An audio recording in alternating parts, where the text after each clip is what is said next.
बिस्मिल्लाहिर्रहमानिर्रहीम। I am Shahzad Waheed और मैं आप लोगों से पंजाब ग्रुप ऑफ कॉलेजेस के प्लेटफॉर्म से मुखातिब हूँ। और आज हम डिस्कस करने वाले हैं चैप्टर नंबर 5 का लेक्चर नंबर 7 और 8 जो कि फ़ाइनल लेक्चर है। और इसमें हम डिस्कस करने वाले हैं लास्ट टू टॉपिक्स मींस के व्हाट आर बेसिकली रेट्रोवायरसेस, और इन रेट्रोवायरसेस से होने वाली एक डिजीज़ जिसका नाम क्या है एड्स। और फाइनली हम डिस्कस करेंगे आज के पार्ट 2 में कि व्हाट इज़ बेसिकली हेपाटाइटिस और उसके symptom, signs and prevention, cure, that this and that. So let's move to the white board. जी स्टूडेंट्स, हम यहाँ पर एज यूजुअल लिख के बैठे हुए हैं what are the learning objectives और what should be the flash card for you to prepare for Lahore board and ज़ाहिर है MCAT एग्जामिनेशंस। तो इसको हमेशा अपने माइंड में रखिएगा। ये फ्लैश बोर्ड, ये कॉन्सेप्ट मैप भी आप कह सकते हैं इस चीज़ को। तो आप देख रहे हैं कि हम लोग सबसे पहले डिफाइन करेंगे कि व्हाट आर रेट्रोवायरसेस। सो हम बिल्कुल इसी टॉपिक से स्टार्ट करते हैं कि रेट्रोवायरसेस क्या होते हैं। तो आंसर मेरे पास स्टूडेंट्स ये है कि वो वाले वायरसेस के जिनके अंदर हेरिडिटरी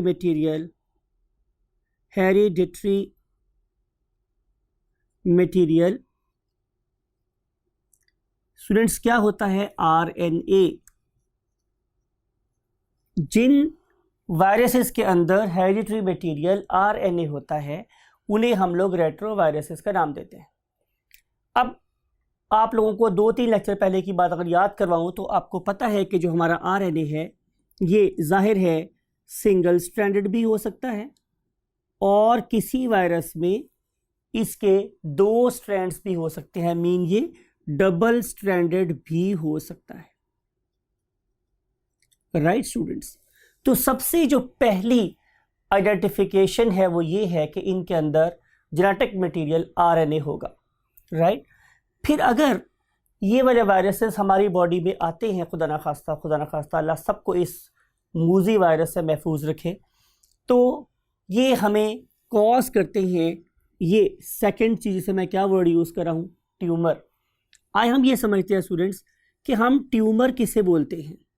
तो ट्यूमर को हम उर्दू ज़बान में गिल्टी कहते हैं। राइट, यानी कि एक ऐसा वायरस जो मेरी बॉडी में आए या किसी एनिमल की बॉडी में आए, something like rodents and cats and other members, sometime even plants. आपने प्लांट्स में भी देखा होगा कि उनकी बॉडी पर भी ट्यूमर्स बन जाते। तो एक ऐसा वायरस जो अपने होस्ट की बॉडी पे ट्यूमर बना सकता हो, गिल्टियाँ बना सकता हो, उससे भी हम लोग क्या नाम देते हैं, रेट्रोवायरसेस का।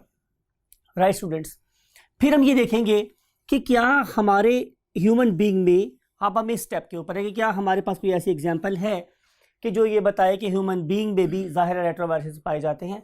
तो आंसर इज़ यस, एक ऐसा वायरस कहलाता है HIV वायरस। राइट, इस पर्टिकुलर वायरस कंप्लीट क्या है students, human immuno deficiency virus.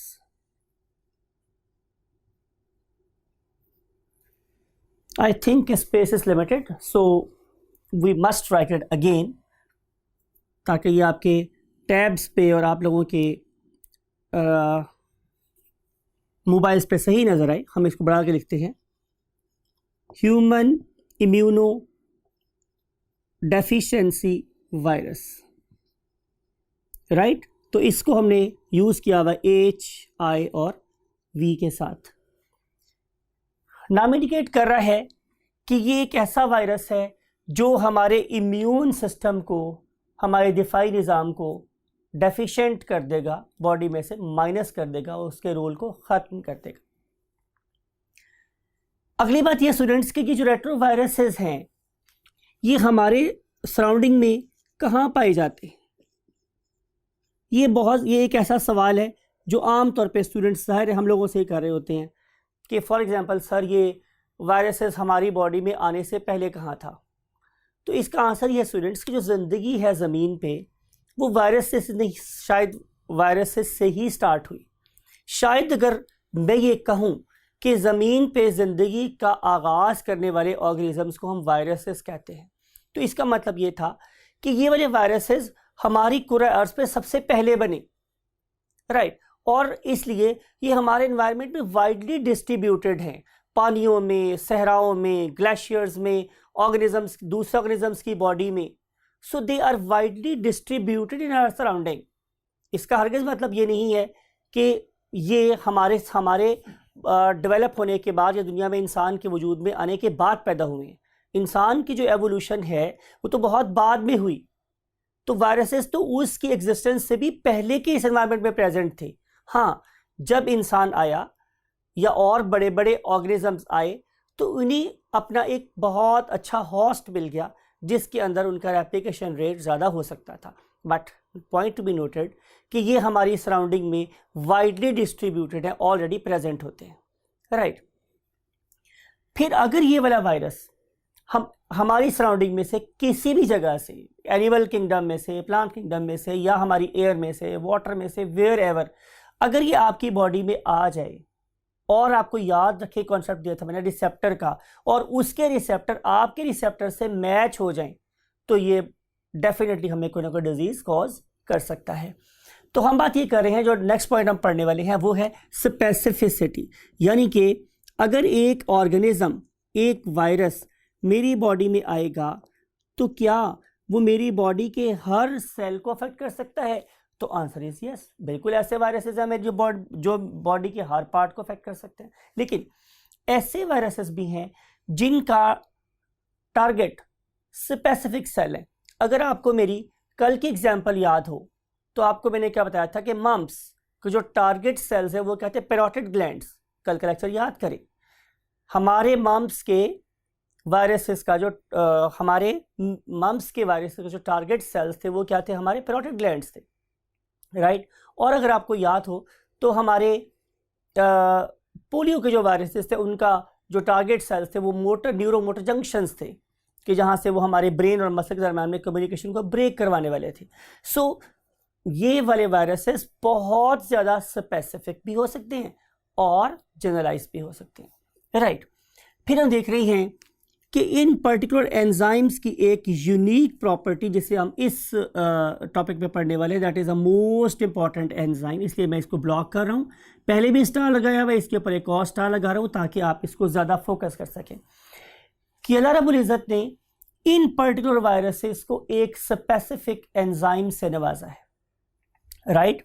और उस पर्टिकुलर एंजाइम का नाम है रिवर्स ट्रांसक्रिप्टेज। Reverse transcriptase. अब आपने यहां पे एक बात गौर से सुननी है और समझनी। Are you ready students? Yes. देखें, सबसे पहले ये मेरे पास एक डीएनए है, और आपको ये बात पता है स्टूडेंट्स कि अगर डीएनए की बात की जाए तो वो ऑलवेज क्या होता है? डबल स्ट्रैंडेड होता है, राइट। और अगर मैं इसमें से एक स्ट्रैंड को एज आ टेम्पलेट यूज करूं तो हम उसमें से बना सकते हैं क्या? एक सिंगल स्ट्रैंडेड आरएनए। और आरएनए हमेशा कैसा होता है? Single stranded, right. बात को स्टूडेंट्स जरा गौर से सुनिएगा। अगर मैं डबल स्ट्रैंडेड डीएनए से सिंगल स्ट्रैंडेड आरएनए बनाऊं तो इस फिनोमेना को हम नाम देते हैं transcription. Again writing is bit small, so हम इसे दोबारा लिख लेते हैं। Process is called as what? Transcription.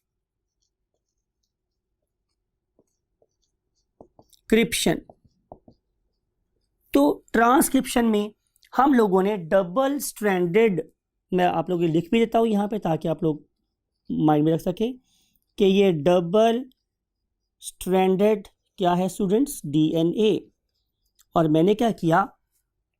मैंने डबल स्ट्रैंडेड डीएनए से सिंगल स्ट्रैंडेड आरएनए बनवाया।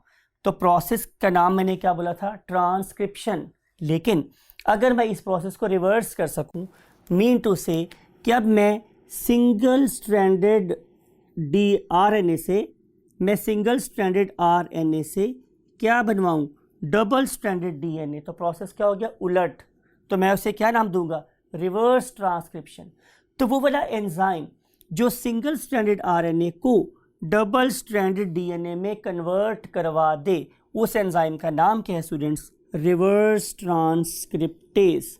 तो ये वाला एंजाइम अल्लाह ताला ने बाय बर्थ किस में रख दिया है? इस वायरस की बॉडी में रख दिया है।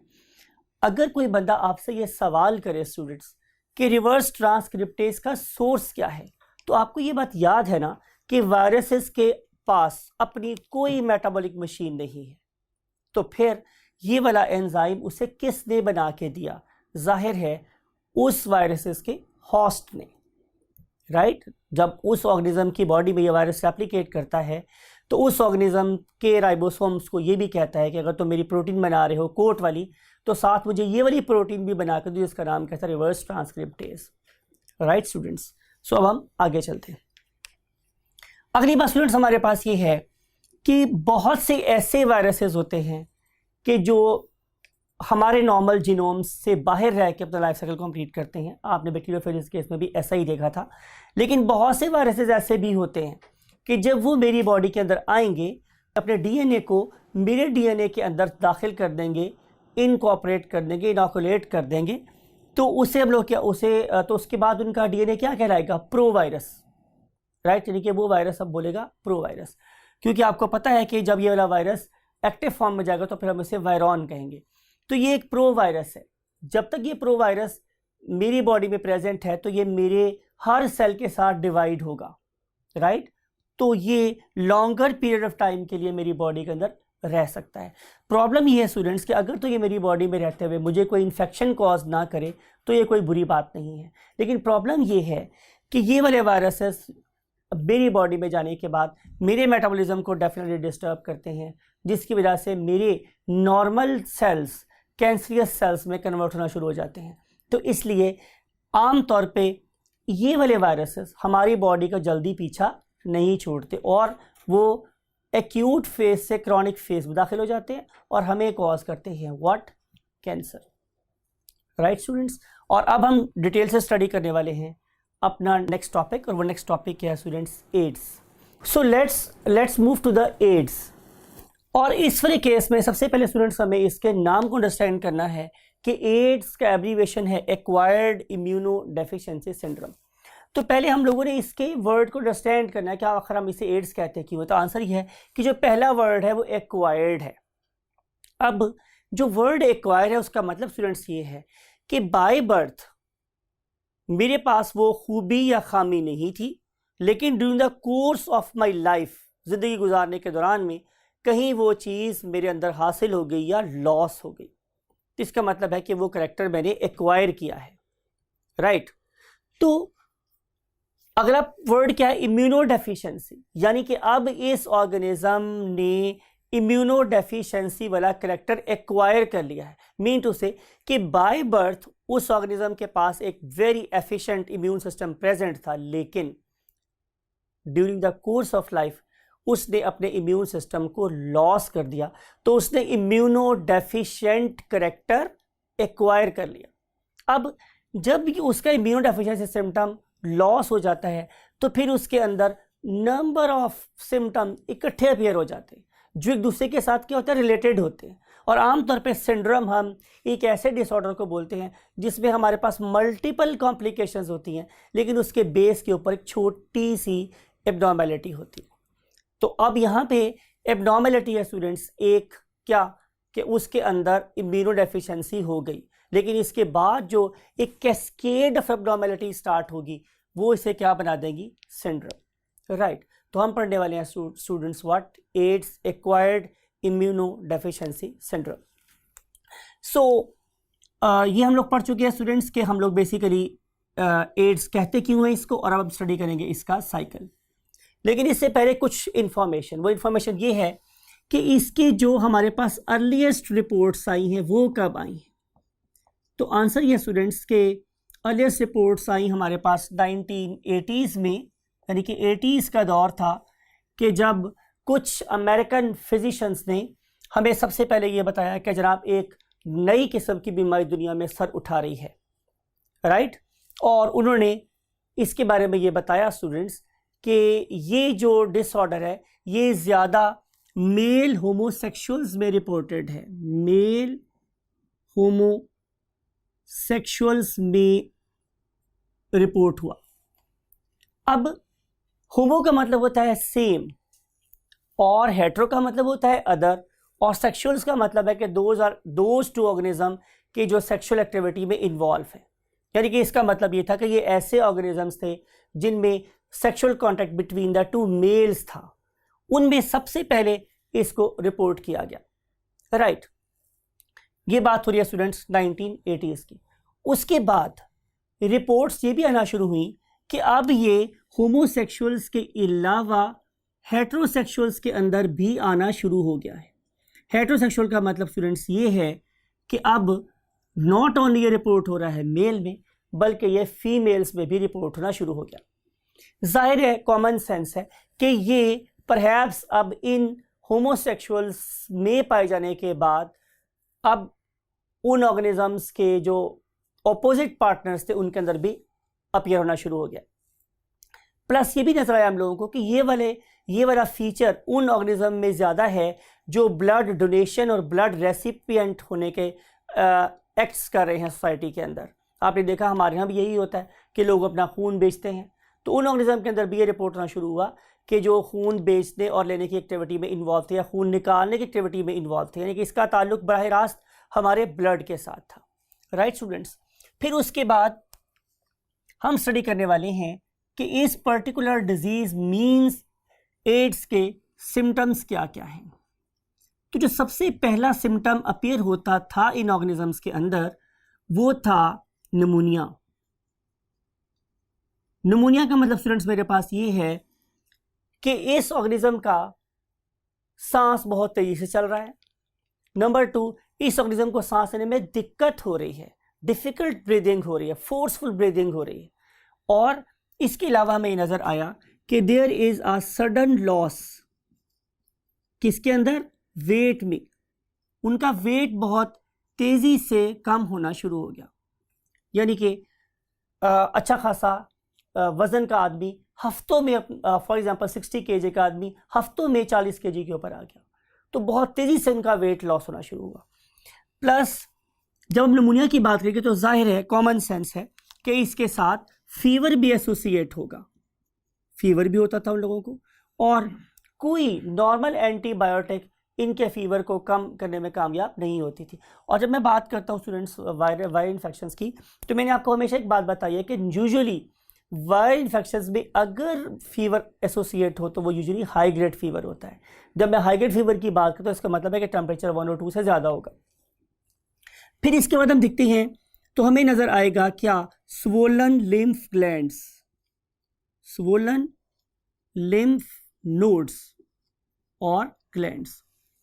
अब अगर आप लोग ग्रेड 9 में टॉपिक पढ़ के आए हैं, कौन सा स्टूडेंट्स, लिम्फेटिक सिस्टम, तो आपने देखा होगा कि हमारी बॉडी में अल्लाह ताला ने डिफरेंट जगहों पे ये वाले गार्ड्स लगा दिए जिन्हें हम लोग क्या बोलते हैं, लिम्फ नोड्स।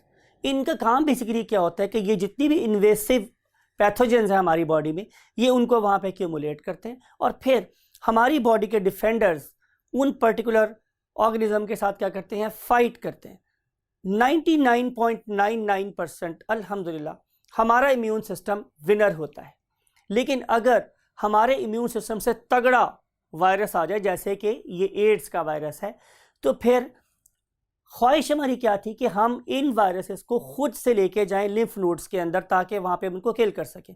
लेकिन प्रॉब्लम क्या हुई स्टूडेंट्स कि अब ये जो वायरस है ये तगड़ा है हमसे, हमारा इम्यून सिस्टम उनके आगे फेल है, तो क्या होगा स्टूडेंट्स, ये वाले वायरसेस और हमारे डिफेंडर्स एक्यूमुलेट होना शुरू हो जाएंगे, जमा होना शुरू हो जाएंगे लिम्फ नोड्स के अंदर, तो हमारी लिम्फ नोड्स स्वेल करना शुरू कर देंगी, राइट।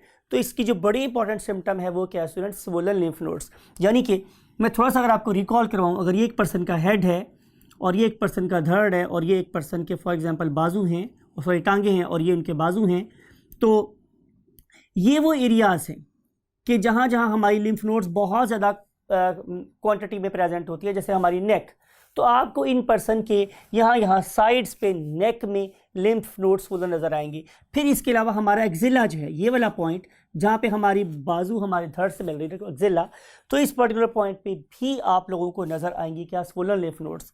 प्लस इस तरह की दो जो बेल्ट्स हैं वो हम लोगों को यहाँ भी नजर आती है, यहाँ ये वाला जो जोन है मेरे पास, और पर्टिकुलरली ये जोन जिसे हम लोग ग्रॉइन बोलते हैं। तो ग्रॉइन जोन में भी आप लोगों को लिम्फ नोड्स वो नजर आएंगे। तो ये एक बहुत ही यूनिक करेक्टरिस्टिक सिम्टम था किस चीज़ का, जाहिर है एड्स का। अब मैं आपको ये आखिरी बात बता रहा हूँ, बड़ी इंपॉर्टेंट, कि 3 केसेस में हमारी लिम्फ नोड्स स्वेल कर सकती हैं। नंबर 1, या तो खुदा न खास्ता आप लोगों को एड्स हो गई है, और या फिर नंबर 2 कि आपका जो विक्टिम है, आपका जो पेशेंट है, उसको कैंसर हो गया है किसी किस्म का, और या फिर खुदा न खास्ता उसको टीबी हो गई है। तो इन तीनों केसेस में से फिर it is the job of the lab technicians and doctors कि वो आपकी हेल्प करे कि आपको खुदा न खास्ता कौन सा डिसऑर्डर हो गया या आपके पेशेंट को कौन सा डिसऑर्डर हो गया, and how you may be able to treat it. I am talking to you future doctors, right. So अब हम मूव करेंगे नेक्स्ट थिंग पर। नेक्स्ट थिंग मेरे पास स्टूडेंट्स ये है कि ये इसके बारे में डिस्कवरी कब हुई, किसकी बात हो रही है स्टूडेंट्स, HIV की। तो डिस्कवरी स्टूडेंट्स इसकी 1984 में, 1984 में, यानी कि अपनी अर्ली रिपोर्ट्स के महज 4 साल के बाद में एक बहुत ही known famous microbiology research institute है, मेरा ख्याल आप पहचान गए होंगे, हम Louis Pasteur institute of microbiology की बात कर रहे हैं। तो इस पर्टिकुलर पास्चर इंस्टीट्यूट की मैं बात कर रहा हूँ कि ये कहाँ प्रेजेंट है students, yes you are right, ये प्रेजेंट है फ्रांस में। तो इस इंस्टीट्यूट की ज़ाहिर है माइक्रोबायोलॉजी के लिहाज से और माइक्रोबायोलॉजिस्ट प्रोड्यूस करने के एतबार से बहुत कंट्रीब्यूशन है। तो इन्होंने सबसे पहले इस ऑर्गेनिज्म को आइडेंटिफाई किया। फिर 1986 में, जिनके महज 2 साल के बाद, इसकी एग्जिस्टेंस को प्रॉपर तरीके से वेरीफाई किया गया, इसको करेक्टराइज किया गया, इसकी मॉर्फोलॉजी और एनाटॉमी को अंडरस्टैंड किया गया, और उसके बाद इसको एक प्रॉपर नाम दे दिया गया 1986 के अंदर, और इसका नाम रखा गया definitely HIV। It was the name associated with this particular virus that was causing what, immunodeficiency in humans, right.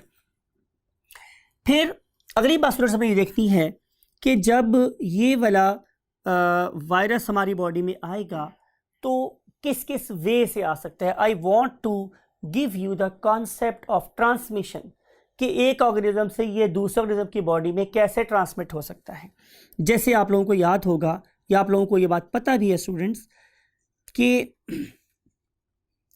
अगर आप कॉमन कोल्ड जो आमतौर पर नज़ला है आप उसकी बात करें, तो अगर एक आपने देखा कि घर में एक बंदे को हो तो सबको हो जाता है। उसके पीछे रीज़न यही है कि जब भी वो पर्सन स्नीजिंग करता है या कफिंग करता है तो वो वायरसेस एयरबॉर्न हो जाते हैं, और जब कोई दूसरा पर्सन उसको इनहेल करेगा तो उसकी बॉडी में ट्रांसफ़र हो जाएंगे।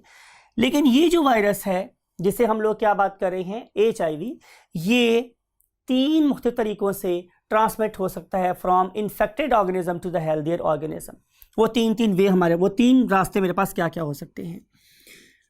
स्टार्ट करते हैं ऑर्गेनिज्म की लाइफ के स्टार्ट होने से। तो जाहिर है जो एक ऑर्गेनिज्म है वो पहले अपनी मदर फीड पर डिपेंड कर रहा होता है, तो फीडिंग, ब्रेस्ट फीडिंग इसका एक वे हो सकता है।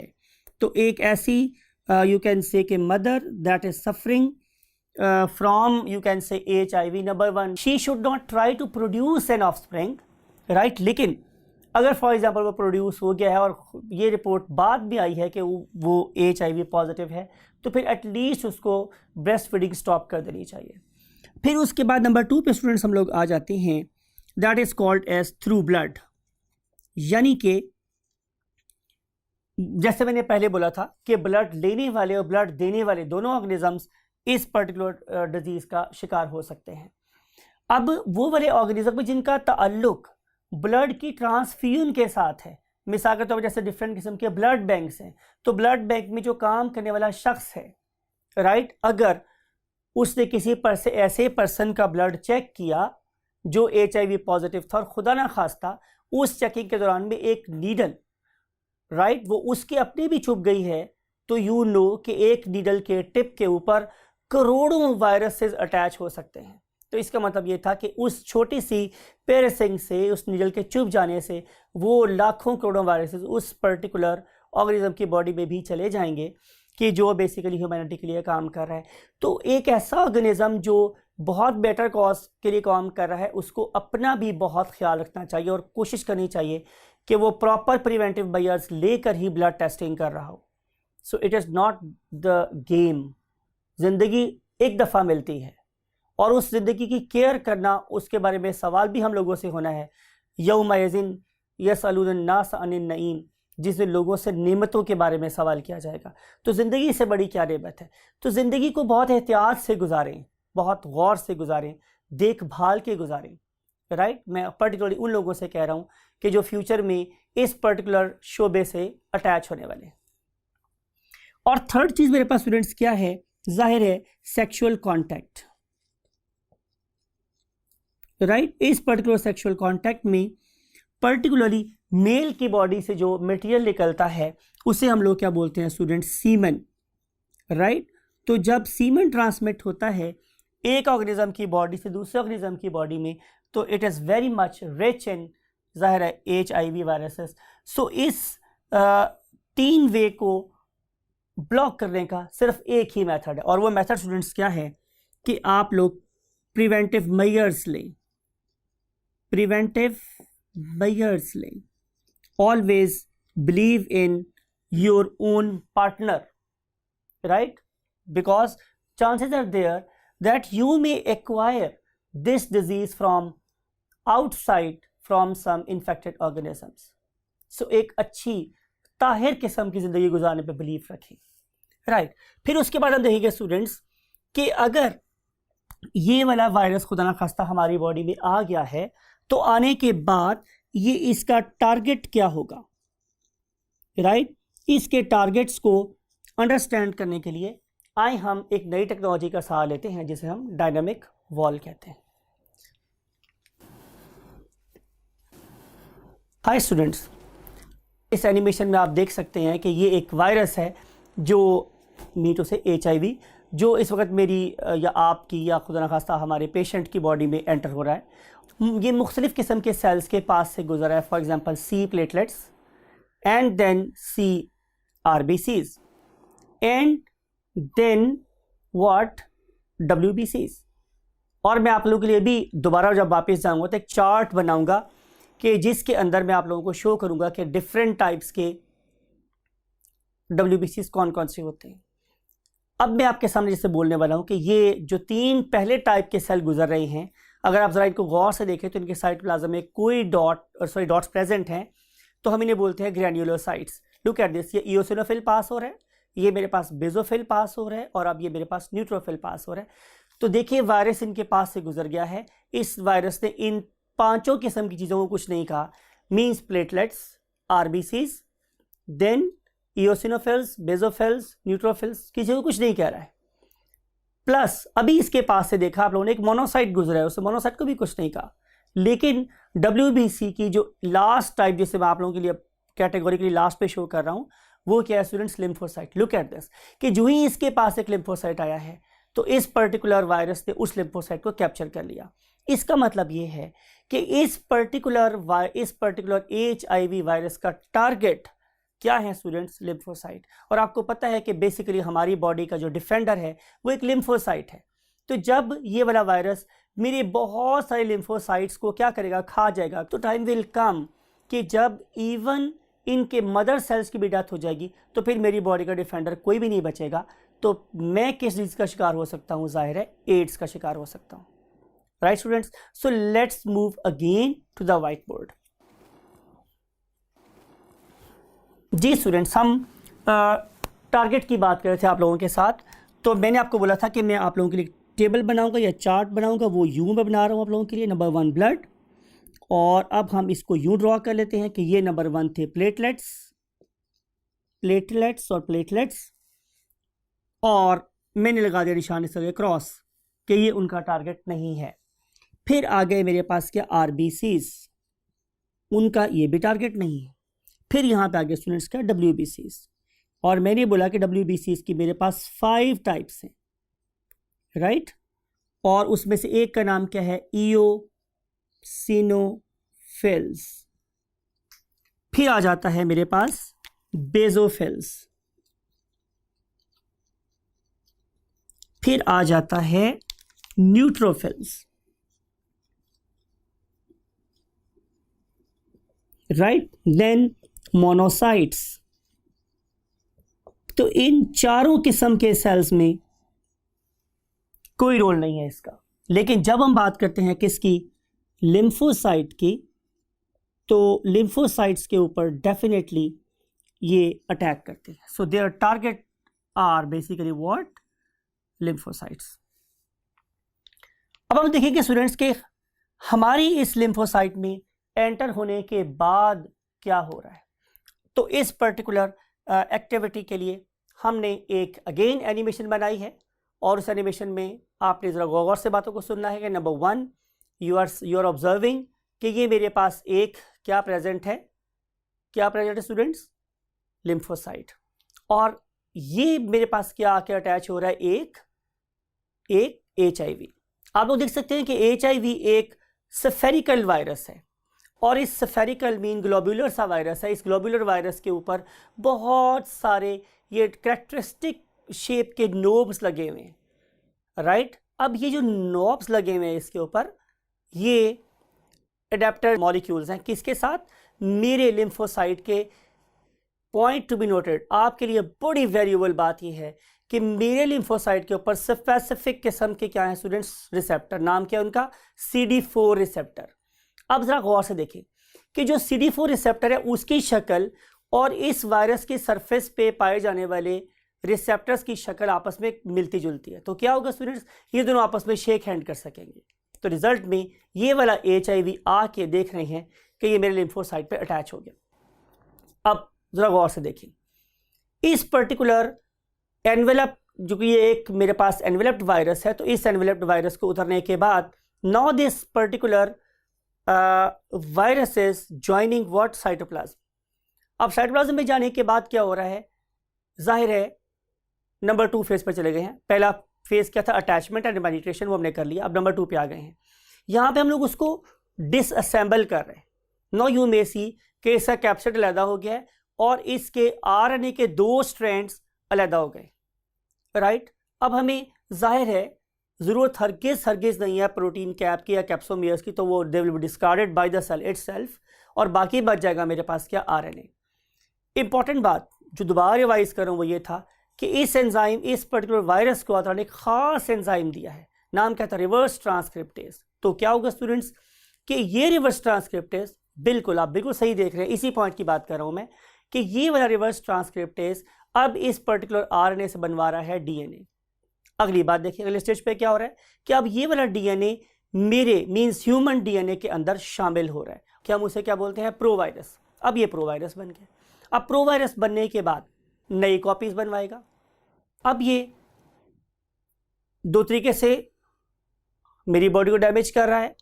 नंबर 1 कि इससे यू मे सी के बना रहे हैं मेरा अपना सेल मेरी ही बॉडी के अगेंस्ट प्रोटीन कोड्स, और नंबर 2 पे व्हाट, RNA।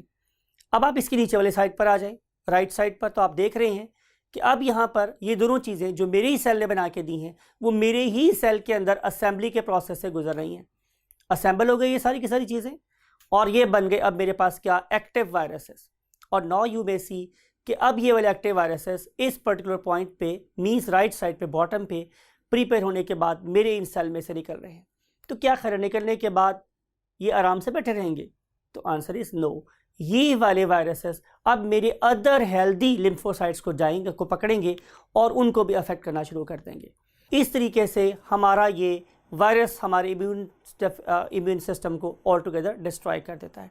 अब आखिरी बात हम ये करने वाले हैं कि इस पर्टिकुलर चीज़ का प्रिवेंशन क्या है। Prevention is better than cure. Prevention यही है जो मैंने आपसे पहले बोला कि अगर आपका ताल्लुक किसी ब्लड डिपार्टमेंट से है तो बहुत एहतियात से काम कीजिए। I hope you will have the benefit in your life. Take very good care of yourself. Bye bye.